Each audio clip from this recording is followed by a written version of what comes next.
In this episode, we interview cosplayers Daenerys Targaryen and Dark Sansa about their Game of Thrones inspired costumes. Coming up.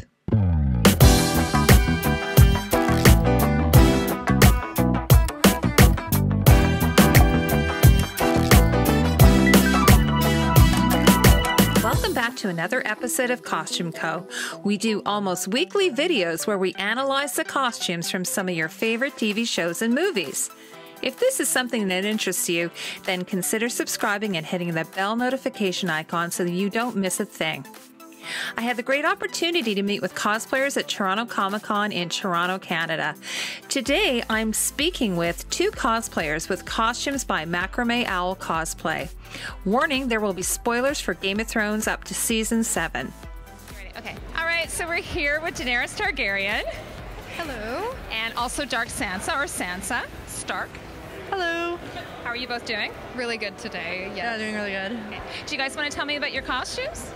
Well, this one I made, it's like all faux fur, and it had a lot of like cutting and a lot of like sewing the strips and everything, and it was self-drafted too, which was really exciting. And then Allison's over here, I made both of them. Oh, you made them both? Okay. Yeah. So I can kind of tell you about this one, is that like all of the feathers were done in like a detachable collar. And then Allison, about your necklace. Yeah, I 3D printed the necklace, so I designed that on the computer and just 3D printed it and painted it. Yeah, worked out. And then do you have the needle at the bottom? Yep. Or you used a nail, I guess? Found that in my garage.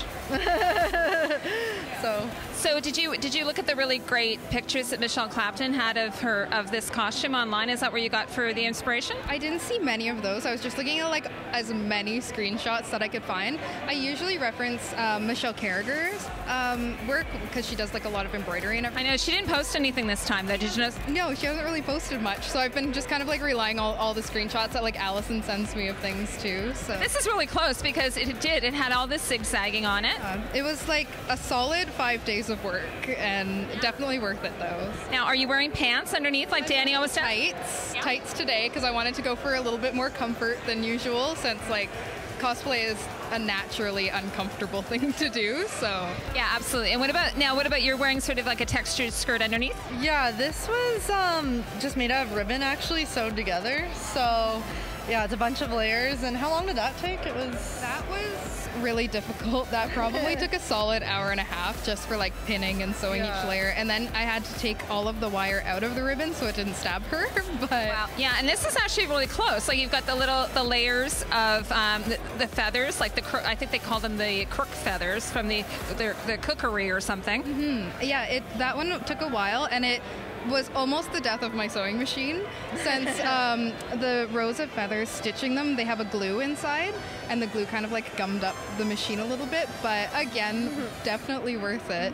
And we are both wearing steel bone corsets as well underneath, because I find like nothing quite gives the rigidity you need other than like a solid. Yeah, like when I was doing research on Sansa, I noticed that she does always wear a foundation garment, and according to Michelle Clapton, this was put on top of some type of foundation. I always find that's like the best to avoid wrinkles.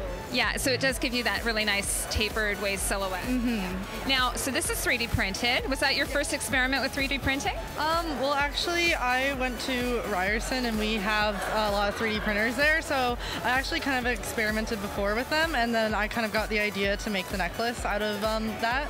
So, but I think it was the first thing I printed on my own and designed on my own, so. Yeah, you did a great job. And now tell me about Danny's chain. So, this one was quite an undertaking because I haven't really worked too much with like armor sculpting, but I used Super Sculpey because I heard that it can be like really strong and resistant. Do you mind if I touch it? I want to see what it feels like. So it's quite light. It's pretty light, and I probably went through like 4 of like the links, just breaking them, trying to figure out how to fasten them. But I would eventually really like to redo it in Warbler instead. Okay, sure.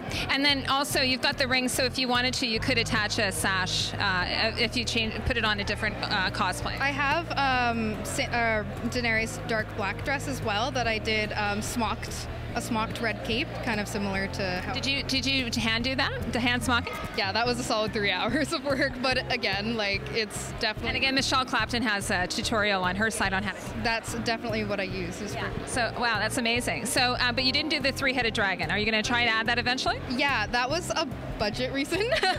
College is taking out of my cosplay. I mean, this is amazing, seriously. Yeah, I'm going to eventually make that, but I think I'll save it for when I do Warblood to just do it, like, all right, all at once. Absolutely. So you're using your own hair, I think, though.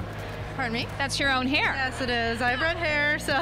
It just was kismet. You had the right hair, the right eye color? Yeah, well, Sophie, except in the last season, she never wore a wig, so I found, like, the hairline, it kind of matches a little bit better using my natural hair. So I was saying that, like, I thought this season her hair looked kind of like a little bit big, you know? Yeah. Whereas obviously she was dyeing her hair previous seasons. Exactly. So you kind of notice the difference between the wigs. So this looks more natural, I think. I agree.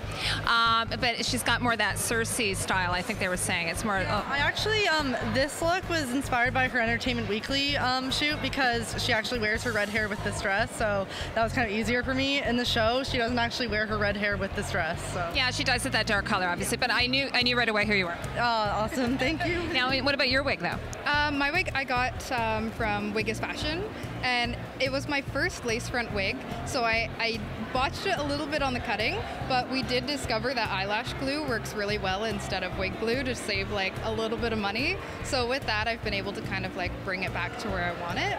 Do you mind turning around so I can see the braids in the back? You see that? Oh, it's beautiful. Yeah. So now, have you heard about the significance of the braids? Have you heard that? I haven't heard about. Well, apparently it has something to do with her battles. So kind of like Drogo, every time she has a battle, she adds another row of braids. I just got shivers from that. Yeah. That's amazing. Well, it was just something I came across, and I'm like, oh my god, yes, of course. And it just makes so much sense too, because, like, I always believed that, like, Drogo is her, like, only her true love. Yeah, because I mean, Drogon, like, you got to be real, right? Yeah, absolutely. So now, of all of Dany's outfits, is this your favorite? It's not my favorite. I actually didn't like this coat. When I first saw it, I was like, what is she wearing? And then I really, like, ironically warmed up to it.